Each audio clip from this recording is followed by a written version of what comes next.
Welcome back, everybody, to Kerrigan and Company. So good to have you with us for this edition. And keeping me company today, Scott Whitley, of course, from Wicked Bites, both TV and radio. Great to have you, my friend. Kim, it is great to be I'm trying to remember the last time you and I had seen each other. It's been a while. Probably we were in the radio studio. Yeah, I think you're together. right. Yeah, a couple years ago. I used to work at WRKO on a regular basis, and I think I saw you there on a pretty regular basis for sure.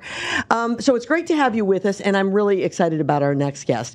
This woman and I worked together at Fox 25. She was an assignment editor. She left the television station to go on to do some really incredible things, culminating now in what I think is probably her greatest challenge and really her biggest accomplishment. She is the owner and the executive of Craftwherk. It's a production house here in the Boston area. This is Emma Ratliff, and it's so good to see you. It's so good to see you. I just said, when's the last time I saw you? You, Emma, I don't know when I've seen you last. I've kept an eye on what was happening, but it's been a while that we've been in the same room together. Well, I saw Bob Ward on, and I was jealous, so I had to knock on your door. Absolutely. Well, I'm so glad that you did. And, you know, it's funny. I didn't realize at the time that you would go from being assignment editor, you were on our assignment desk there at Fox 25, to producing these incredible shows. I want you to, before we get into Craftwherk, I want you to just talk a little bit about some of the things that you've had the opportunity to do and the places you've had the chances to see. Yeah, I mean, my background is so varied. I mean, it's all media, but it's so varied. I started in a very small documentary production company in Concord, Massachusetts, but very newsy content. And then from there, I thought maybe I should get some news experience and went to Channel 7, went to Fox 25 in the heyday. And it was the time that we were there together was the time to be there. Because, so right. I mean, love Boston 25, but we had 86 years the Boston Red Sox won. We had the Democratic National Convention. We had John Kerry running for president. We had the Patriots winning the Super Bowl. We had the passage of gay marriage. Yep. That was a year that we had to do that. Yeah, absolutely. And that was in 1 year. Yeah, you're so right. We were in the heyday of news there. So it really gave you a sense of news, didn't it? It really did. And from there, I went on to, and I just wanted more. And from there, I got a job offer at the Boston Herald. And I was there for a few years as the city desk editor. And another total challenge, completely out of my element. Didn't go to journalism school, was not, did not do print, but I got the opportunity and I could not turn it down. But you probably didn't feel that you needed to go to journalism school because you learned it from the ground up. And I think that's the best way to do it. Oh. Yeah, I mean, and honestly, nowadays, a good story is a good story, and you have that in you to see that. I mean, there are some things that you learn, but you really have to have that in you to see, is this going to, is this a good story? Sure. It took you on to HGTV. Yeah, from there, from there I went sort of back to long format documentaries, and I went to do, Parts Unknown with Anthony Bourdain, which was just an absolute dream. Scott, you can relate to that. Oh, huh? yeah. I mean, his series and his work in the industry was really, truly remarkable because it was him. It wasn't like a cooking show. It was him and how he related, how it all involved in his life and his world. And he just took it in a different direction. Yeah, he really did. That's really cool. Absolutely. And the crew he had around him was, I bet, they were the pinnacle. I mean, they were top notch. And I learned so much from them. And then from there, it was a very international show. And from there, I went on to do House Hunters International, which, I mean, traveling for work was, right. And going to, I would never in a million years plan a trip for myself to Zanzibar. Right. But I got the job and they immediately sent me to Zanzibar to do an episode. But also, I think that the through line also for my career, though, has been that cultural element, just learning about, just that knowledge, just wanting to absorb all of that knowledge of other cultures, other, news around the world. What's the best way for me to get that in front of people? Yeah. Well, it brought you to Craftwherk, yes, which you founded 2 years ago. Yes, 2 years ago. And it's a woman-owned, help me out here, woman-owned, woman-operated is what I'm going to call it. Yes, absolutely. Yeah. Kind of looking at the world, not kind of, it's looking at the world through a woman's lens. Exactly. And it was so important to me, all along the way through Fox 25, through the Herald, I had always found the strong women. I found you, I found Dot Joyce, I found Maria Stefanos, then I went to the Herald and I found Lauren Beckham Falcone and I found Shelley Cohen. And, I was driven to those women. I didn't have that growing up. And so I sought them out. And then a few years back, I got a very responsible, reliable job, doing productions for an agency. And, we did work for financial services, tech services, wasn't as creative as you are. It was not creative, right, but it was reliable. Sure. But it's a difference because you're working for somebody else. Yeah, that creativity too, right, that you could bring in. And I almost look at it as your name is on it. So you work extra hard to make sure, even if one frame was off, you go back and spend 2 hours fixing that one frame. Well, exactly right.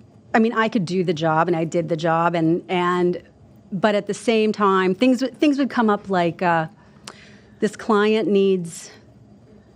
They would need a financial expert, or they would need a tech expert, and it was the same person over and over and over and over again. Sure. It was the same old white guy, and I'm like, let's give the platform to some other people. And I just thought, why is it taking these huge multi-million-dollar companies so long to find other people with other, with another side of the story? That's sort of what I did with my TV show when we first found it. It was 14 years ago. I pretty much told my staff, I want to go out and make mistakes. I want to go out and challenge it, but I want to have fun. Yeah. And that's the most important thing. Try to look at something a little bit differently than it's been in the past, because we've seen it a million times. Absolutely.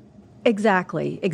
And by not looking for those other people, it's so detrimental to their business, because you're leaving an entire demographic on the table. Right. You bet. Absolutely. So Craftwherk came about, and talk to us a little bit, because I know you've done a number of projects, and they've been smaller projects, but a number of projects, but now. And it takes about 2 years or more, probably. In fact, I would venture to guess 2 years is pretty quickly for taking on a project like the one that you have taken on. And I've had the pleasure, and we'll be sure that we put it up on some of our social, of seeing just some of the clips as this project moves along. And tell our listeners and our watchers what you're doing. When I started the company, I wanted to get back to, I really wanted to focus on that core mission of more women in front of the camera and more women behind the camera. And a friend of mine just randomly said, have you ever heard of Fern Mallis? And I said, no idea. Who's that? I'm interested. And I went on her Instagram feed, and I thought, how do I not know her? Right. I mean, she's with Hillary Clinton. She's with Bill Clinton. She's with Christian Siriano. She is with, everyone. Everyone across the board that you've ever known, not even just in fashion, but who've had some kind of impact on our current world. And I thought, I need to get to know her. And she is... Basically, her claim to fame is that she created New York Fashion Week, what we see today and what we've seen in the past since the early 90s. And which sounds a little bit small, But when you think about the fact that there is now a New York Fashion Week Dubai, Dallas, LA, Boston, Lakme in India, you realize that this woman created a revenue stream, a platform for creatives that spans the globe. Sure. And, she's in her 70s now, and she is still up at dawn, not packing it in till, the wee hours of the night. And I wanted to see, how is this woman sustaining? How is she constantly getting into the conversation? Right. People are looking to her and her opinion.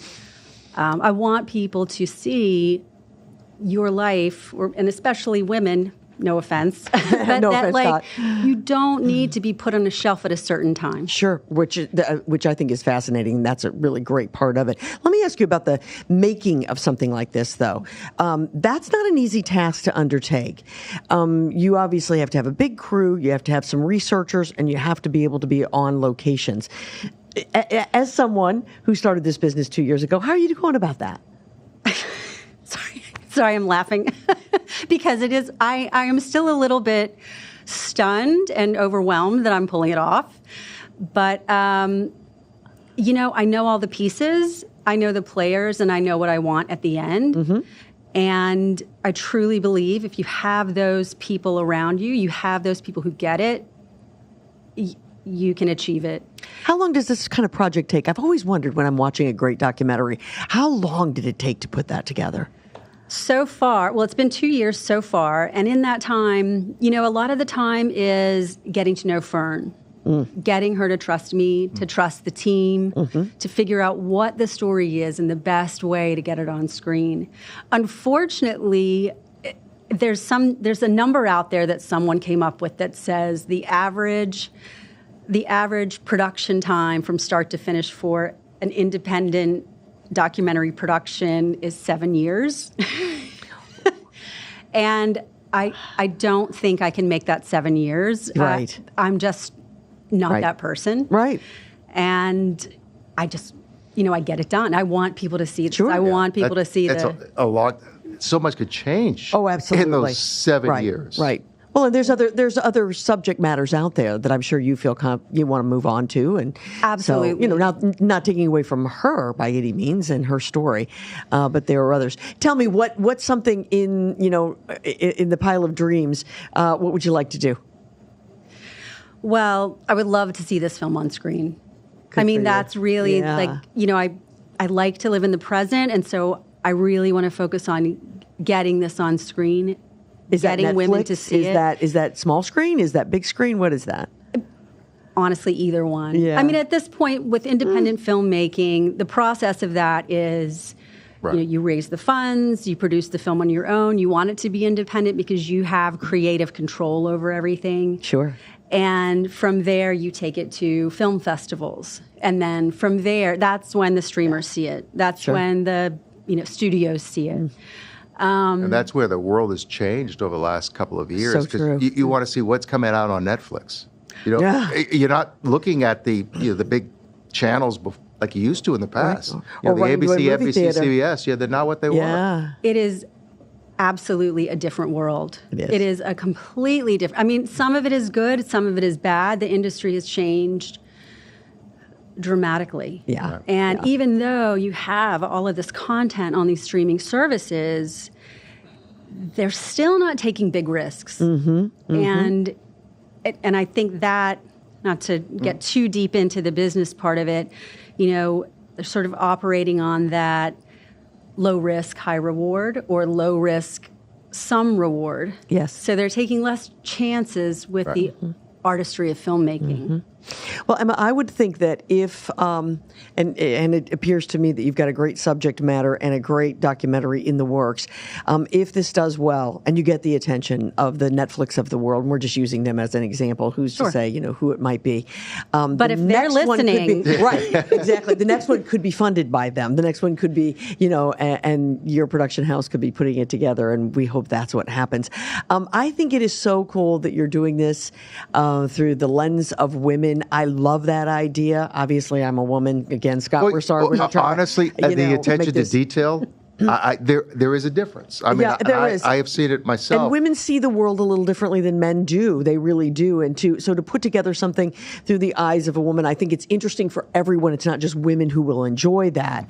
I know one thing. I've already seen clips from this documentary. It's not just women talking about her. You have a number of people talking about her, including Tommy Hilfiger, who loves her. A dream. So so he is a dream. It's an exciting thing. Hey, I'm so glad that you connected with me. It's great to see you. We'll be watching you very closely. And when we get a little closer to the end of this, you promise you'll come back and we'll hear more about it, right? Absolutely. Absolutely. Okay, fantastic. That would be terrific. Again, it is Craftwherk. And by the way, it's spelled a little bit differently than people might think. So it's Craftwherk. I like that. And it's her and Ratliff. work. Yeah, exactly. All right. Thanks so very much. This is Kerrigan and Company.